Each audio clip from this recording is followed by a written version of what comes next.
everybody, I am back. I'm back from Florida. We went for the weekend. Actually, it was Thursday through Monday to the Open Championship in Orlando at Universal Studios. As far as you know, I didn't miss any videos, so maybe it doesn't feel like I've been gone even. I haven't been in the comments section like I've wanted to, so I'm excited to catch up with you guys there on my last couple of videos that sort of had to post while I was on the go. But we had a great trip. It was a 2-day competition down there. So we left on Thursday. We flew down. I haven't flown in a while, so that's why I thought it would be kind of fun to talk about some of the things I took when packing really had to be light. And with some of the restrictions, like for flying, I had my little quart-sized bag with my liquids. I thought I'd talk about what I took because some things really got used, other things maybe didn't get used, but I still had a really light makeup routine that I took. The 2 days of competition, while they began and I had my makeup on to go there and everything, I felt like by afternoon we were either at the Cabana Bay pool or we went to Volcano Bay, the big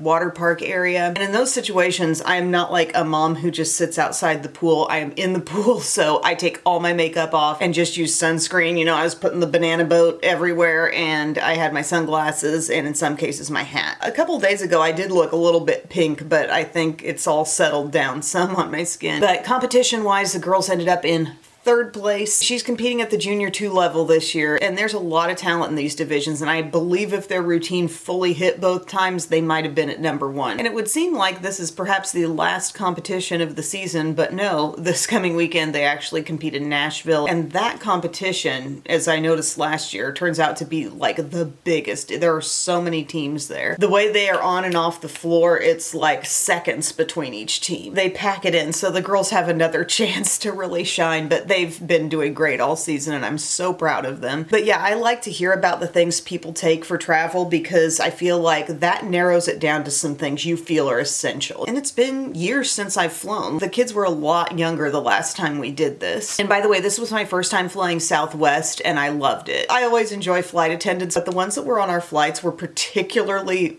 funny. And we had flights where we didn't have to get off the flight, but they did make one stop in Philadelphia. So it was St. Louis to Philly and then down to Orlando. And during one of those stops, Rhett even got to be in the cockpit. Here's some of the things I took, my essentials for skincare and stuff. For taking off makeup, I just took a size of face wash that I thought would be enough for me, but not exceed the ounces I could take. This is the Cetaphil Daily Facial Cleanser, normal to oily skin. It was just kind of what Walmart had in a small size, and I knew Cetaphil, that'll agree with my skin. So I took that, and then I took little cloths like this. The rest of them are in my bag. Still, I need to wash them. Just smaller sized makeup eraser cloths to remove makeup. Instead of taking a bunch of serums, I took my Vanicream Daily Facial Moisturizer and I put it in a little travel jar because this is my favorite. I'd been traveling with a mini size of e.l.f. Holy Hydration, and for some reason, the consistency of that feels different from my regular full-size Holy Hydration. Last time I used it, I kind of broke out and I'm not sure what's going on there. So I thought I'm taking Old Faithful. I put Vanicream in a little travel jar, and then I took the Vanicream Moisturizing Cream, the stuff that pumps out of the tub.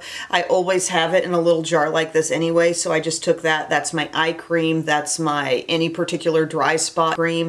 And so this was skincare. Not fancy, but it felt really good after a day at the pool to come back into the room, rinse my face off, and put some of that on. On the couple of days of competition when I did my whole makeup look, I always wear sunscreen as part of that look, and I had this mini Lancome UV Expert SPF 50, so that is what I wore on those days. And then, like I said, if I had any intention of going to the pool, I washed everything off and put the banana boat stuff that we had all over. The kids did not burn. I guess I have 3 kids who are just not prone to burning. I thought Rhett's skin was going to be a little more that way because he's a bit more fair than the girls, but nobody burned. I actually burned a little bit on my nose. The makeup might be covering it some. I felt that banana boat was not as effective as the Aveeno Baby SPF 50. That stuff really locks on, I think. But since we were flying, I just decided to grab a bottle of sunscreen down there, and that's what they had. I put a couple of foundations in my travel bag here. I used this one once, the NYX Make 'em Wonder,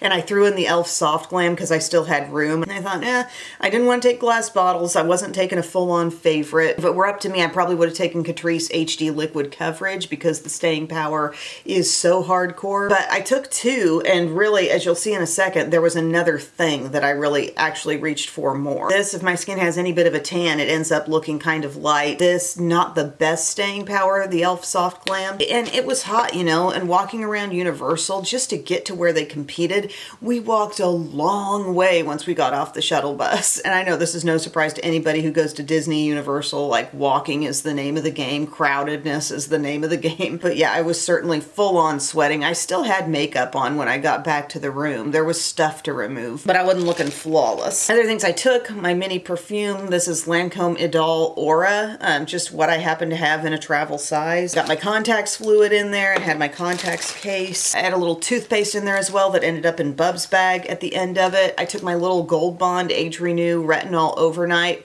Did not really use this stuff. It's like a body and face. I love this stuff. I use it at home, but I guess I just didn't take the time to use it there. We've got our little TSA compliant mouthwash, TheraBreath, Healthy Gums Oral Rinse, and I have this Rave hairspray. Walmart sells this in a travel size. I prefer the Tresemme. Belle had the Tresemme in her bag, and I used it for her like cheer ponytail stuff. That would be the preferred one. This one, I didn't use much of it, but it's a little stickier. But that is my liquids bag. That's the stuff I chose to put in there. If anybody's got some travels coming up and they haven't flown in a while, maybe that gives a few ideas. But yeah, makeup was pared down all in all. Skincare was pared down certainly. I didn't take my advanced night repair. I didn't take any of my morning serums. Just kind of kept it basic with the moisturizer, knowing that I would be in just SPF a lot of the time. And then makeup wise, I took this bag and I didn't really fill it super full, so it had a little room to smush in my suitcase. I had brushes here, just a lot of my everyday brushes. I just took out everything. So a Milani Conceal and Perfect Blur Out Tint Stick. This turned out to be kind of a complexion gem, I thought, because if I wanted a little light something on, like if we didn't go directly from swimming to food, which that was very easy to do. We were staying at Cabana Bay. There's like a little restaurant right off the pool and you can just scoot over there. They make it easy. But like if I had a quick touch up or like just the last 2 days makeup wise, I felt like with my skin looking a little more tan, perhaps on the verge of burnt around my nose, this looked a little better than just a full-on foundation. Also, I was glad I packed this Born This Way multi-use sculpting concealer because I suspected, the shade is Cream Puff, but it's a little deeper than some of my really light and brightening concealers. I suspected I'd get a little more sun. This maybe should have gone in my liquids bag. I don't know. Like I'm wearing both of these today. This was a good choice. It has beautiful coverage, but just the tone didn't end up being too light and bright as I have kind of deepened up a couple skin tones here. I took the e.l.f. Halo Glow Setting Powder because it has the little capping mechanism. I do have a couple of mini one-size powders, but I feel like this one is a little more lightweight and it's a light pink shade. It's still not incredibly bulky. It just has that really nice sliding sifter cap, so when you go to open it, no cloud of smoke, nothing's coming out. And I felt like these were very versatile coverage products, but also when you pair in some Superstay Hybrid Powder Foundation, you can really get a customized look there. You know, you might just start with one of these and then boom, top it off and not feel too dewy by putting on the Superstay Hybrid Powder Foundation. That's what I did today. I did this, and that's what it looks like when you've got all three of those as part of your coverage. And also this. My little pinky puff was in there. This is like unpack with me. Oh, I did take my double-ended brush as well. It didn't fit in the same part of the storage as my other brushes, but the e.l.f. Duo brush was great as always. This is the rest of the stuff I took. It fits in basically one hand and this, makeup-wise. If packing has to be light, this is where you pull in your beauty books. I took a recent year's beauty book and I put that in Belle's bag because her cheer makeup involves maybe a few different compacts and this is so streamlined. So I use this anytime I put makeup on. I use the blush and the bronzer. Couple times I brought in the cream blush. There's a cream highlight that immediately just gives your skin a little more of a dewy look. And then you've got eyeshadows in there. You've got things you can use in your brows too. You've got mirrors. So I took that and then I thought in case I want eyeshadow options, I took the Clinique Best of Black Honey palette. I do love this. I didn't do real fun purpley cheer themed makeup like I might normally do. I just kind of kept it light and natural. But those were my two palette things that I took, both extremely compact. Took the e.l.f. Lock It Down eye primer, took a couple of shadow sticks in case I really wanted to keep it light liner wise, and then my other liner option was this ABH black liquid liner, just because this is the one I have most of right now. Took my Morphe Micro Manager Gripping Brow Gel and also my newest brow pencil, which is the Morphe Micro in Java. I could have gone between several, but this was my newest and I just knew I'm not going to run out of something while I'm there. I'm putting away as I go. My current mascara combo that I'm using a lot these days is Milani Fan Club and the e.l.f. Lash Extender. I'm wearing those right now. All my cheek stuff today is out of that Laura Geller book. The bronzer, the blush, the highlighter, like I said, and just a couple of eyeshadows from there. A little bit of Brown Abyss across the upper lash line, but I went natural today. I've got all the home stuff to get done now. I took two go-to lip liners that I love. One is more mauve-y, pinky, and one is more toasty. So they're the Catrice Plumping Lip Liners. The mauve one is called Cheers to Life. The other one is Go All Out. So just a little more spicy. Then I took a couple of e.l.f. lip glosses. I've got Crystal Baller, and this one is called Divine Wine. I haven't talked about that one as much. They're both the Glimmer formula, but this one just has a little more berry to it, but it's not like really dark. I took this Acai Glaze Lifter, what's called Lifter Glaze. Just kind of a rich berry but sheer color. That was nice, felt good on my lips. That's what I took for makeup, and I really do think things came together well. I could have skipped taking the liquid foundations because I really ended up preferring this method on my skin. And really, if it got right down to it, I could have gone with just this to spot conceal and then some powder foundation, a loose powder as well over the under eye area, but like that could have been perfect, I think. Overall, I wouldn't change too much with the packing. The only thing that was really forgotten, it wasn't forgotten, I knew I needed to buy it when I got there. It was just a full body and face sunscreen everybody could use, just a full size. But I was proud of the kids. They were all good travelers. They really all enjoyed the experience, whether it was getting on a shuttle. I mean, like every little thing they just got excited about. And I would say my takeaway from being there, like granted, it wasn't just a free-for-all, hey, we're going on vacation to Universal. We did have cheerleading on 2 of the days, and she had a practice also on Friday being there. But something I just realized personally is that walking, it feels different when you're walking around a water park compared to the theme park. I practically enjoyed walking around Volcano Bay. There's something about like the promise of getting back in water really soon and cooling off that just was fine, and everything seemed closer. The wave pool was insane. We loved that. The way the lifeguards start like clapping and get everybody in the pools clapping and then the waves start.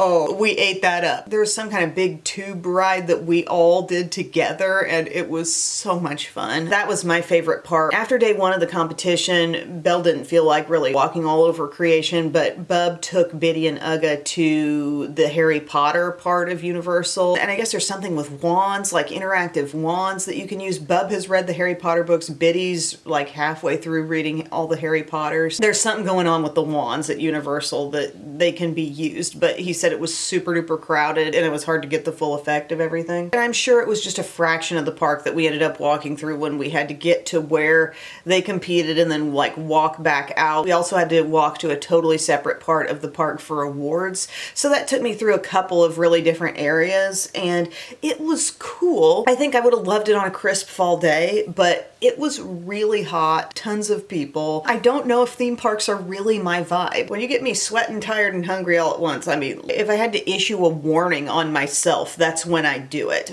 Particularly dangerous situation. Oh, we had one of those come out on our way back. So the whole time I'm on the trip, I'm on and off keeping an eye on the severe weather that everybody is hyping up. I get all this severe weather hype all over my Facebook feed and everywhere where they're saying, you know, Monday's going to be historic. Monday is going to be the worst we've seen all year for Southern Illinois. And Monday's our travel day back. I thought it was looking like everything was going to get bad by nighttime, and we were flying in, like we left Orlando, flight took off at 9 in the morning. And as it turns out, there was a first round of bad weather going into St. Louis. Actually, they were under a tornado warning just shortly before we came down. Like, what? how do pilots live this life? How do they do this? Because the pilot said when we were taking off, we were on the second leg of our trip, Philadelphia to St. Louis. In his chipper, cheery voice, he said, it looks like we have some storms to pick through on getting down into St. Louis. And I thought,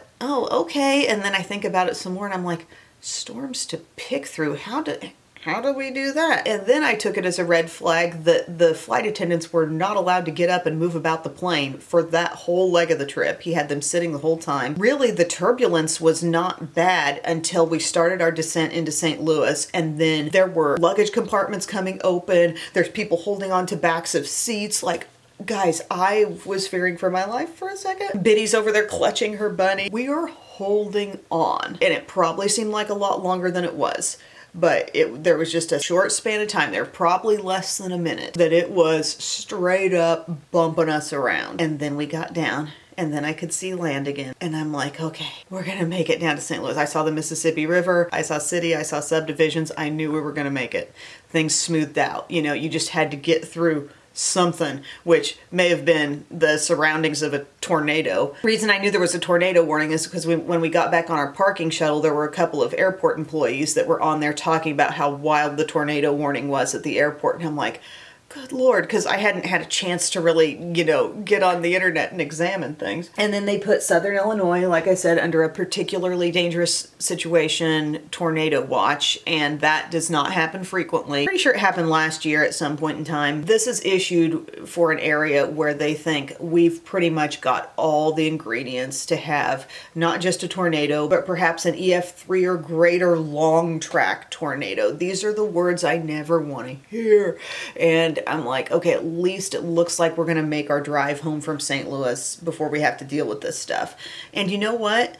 The cap over the atmosphere, I'm sorry to anybody who does not care about weather, but the atmospheric conditions were such that storms were really struggling to develop out ahead of the line that was going to come through at like 8 o'clock. That was where I think they thought the volatile supercell potential tornadoes were going to come from, were pop-up storms out ahead of this line, and they never popped. And then when we finally did get the line coming through, it was just a severe thunderstorm warning. It was some wind and rain for about less than a half hour's time, I want to say. All things that might have started as a couple tornado warnings out in southeast Missouri, things weakened, and it was not what they expected at all. This was not what was called for. It really was much weaker, and I guess even though they thought all conditions were right to make this happen, it didn't. And I know I was praying for it to not happen. Thank you, God. I'm glad we landed safely. I'm sure that was just another day in the life of a pilot, like no big whoop. And for frequent flyers, maybe no big whoop. I don't know. I'd never been on a plane when the luggage things popped open. And Bub, our seats had to be a little separated. We're flying Southwest. When I got our tickets, you don't get to choose. You get assigned them at the time you check in for your flight. So it was me and the girls together, and then Bub and Rhett were together. And their seats happened to be at the very, very front. And Bub was like, after we got off the plane, he's like, I heard a couple alarms going off in the cockpit. But Rhett thought it was fun. He thought he was on another ride. Meanwhile, me and the girls are back here like clutching. I don't like weather drama, and I really don't like weather drama on an airplane. Too close for comfort. Get me home. I'm home now. The weather's calm. I do miss Florida though. It's something I noticed about myself. It's like I feel like I'm having some springtime allergies here, like a little eye itchiness, different things, low level allergy stuff. I'm not needing to take a Benadryl or a Zyrtec or anything, but like I can just tell seasons are changing. Everything's leafing out big time here. But when I was down in Florida, it was like everything was crystal clear. All of the sinuses, it was beautiful. I did love Cabana Bay. Cabana Bay in itself, they had two big pools. Like it was a great setup for if you want to do some pool swimming and they had a lazy river, which I could have probably stayed in for a whole day. We also did do the lazy river at Volcano Bay, and I came to find out I think they have another like tier up that's a not so lazy river, but I'm into that. But the pools were great. They had several different eating options in there, kind of like a cafeteria style food court, like college cafeteria style, let's put it that way, where you had like your little areas and then you checked out and ate. We all enjoyed that. Bub got in on the cup system where you can just like, you have a cup for several days that you can keep refilling with soda. Our room was nice. The way it was booked was through the cheer competition, actually. Like the Open Championship, you book your room, you also get your tickets to the event, you also get your tickets to Universal. It was a whole package deal. I don't remember digging through a bunch of different rooms. Like you were just gonna get a 2-queen bed setup, but we ended up with a 2-queen bed suite, and that extra space was nice, and we're right overlooking one of the pools. It was great. So anyway, enough rambling. Thank you guys for watching. If you're still here, thanks, and I will see you again soon. I love you. Bye.